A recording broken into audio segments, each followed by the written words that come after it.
नीति वचन 3 में लिखा है, हे मेरे पुत्र, मेरी शिक्षा को ना भूलना, अपने हृदय मेरी आज्ञाओं को रखे रहना, क्योंकि ऐसा करने से तेरी आयु बढ़ेगी और तू अधिक कुशल से रहेगा। कृपया और सच्चाई तुझसे अलग ना होने पाए, वरन उनको अपने गले का हार बनाना और अपने हृदय रूपी पटिया पे लिखना, तो तू परमेश्वर और मनुष्य दोनों का अनुग्रह पाएगा। तू अति बुद्धिमान होगा। तू अपनी समझ का सहारा ना लेना, वरन संपूर्ण मन से यहोवा पर भरोसा रखना, उसी को स्मरण करके सब काम करना, तब वह तेरे लिए सीधा मार्ग निकालेगा।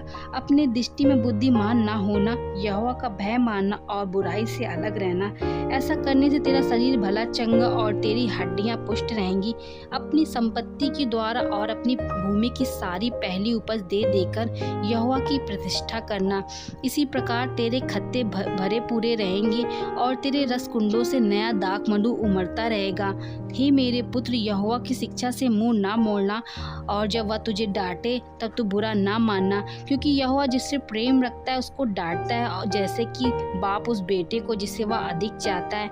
क्या ही धन्य है वह मनुष्य जो बुद्धि प्राप्त करे और वह मनुष्य जो समझ प्राप्त करे, क्योंकि बुद्धि की प्राप्ति चांदी की प्राप्ति से बड़ी है और उसका लाभ चोखे सोने के लाभ से भी उत्तम है। वह मूंगे से अधिक अनमोल है, और जितनी वस्तुओं की तू लालसा करता है उनमें से कोई भी उसके तुल्य न ठहरेगी। उसके दाहिने हाथ में दीर्घ आयु और उसके बाएं हाथ में धन और महिमा है। उसके मार्ग आनंददायक हैं और उसके सब मार्ग कुशल के हैं।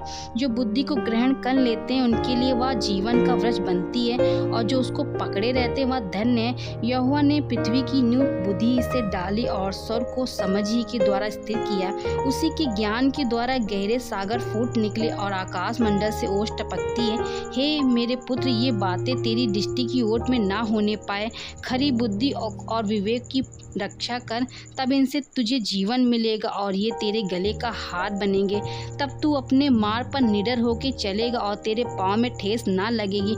जब तू लेटेगा तब भय ना खाएगा। जब तू लेटेगा सुख की नींद आएगी। अचानक आने वाले भय से ना डरना, और जब दुष्टों पर विपत्ति आ पड़े तब ना घबराना, क्योंकि यहोवा तुझे सहारा दिया करेगा और तेरे पाँव को फंदे में फंसने ना देगा। जिनका भला करना चाहिए, यदि तुझ में शक्ति रहे तो उनका भला करने से ना रुकना। यदि तेरे पास देने को कुछ हो तो अपने पड़ोसी से ना कहना कि जा कल फिर आना, कल मैं तुझे दूंगा। जब तेरा पड़ोसी तेरे पास बेखटके रहता है और तब उसके विरुद्ध बुरी युक्ति ना बांधना। जिस मनुष्य ने तुझसे बुरा व्यवहार ना किया हो उसके कारण मुकदमा खड़ा ना करना। उपद्रवी पुरुष के विषय में डाह ना करना, ना उसकी सी चाल चलना, क्योंकि यहोवा कुटिल से घृणा करता है, परंतु वह अपना भेद सीधे लोगों पर खोलता है। दुष्ट के घर पर यहोवा का श्राप और धर्मियों के वास स्थान पर उसकी आशीष होती है। ठिड्डा करने वालों से वह निश्चय ठिड्डा करता है और दीनों पर अनुग्रह करता है। बुद्धिमान महिमा को पाएंगे और मूर्खों की बढ़ती अपमान की होगी। इस वचन के पढ़े और सुने जाने परमेश्वर आप सभी को आशीष दे। आमीन।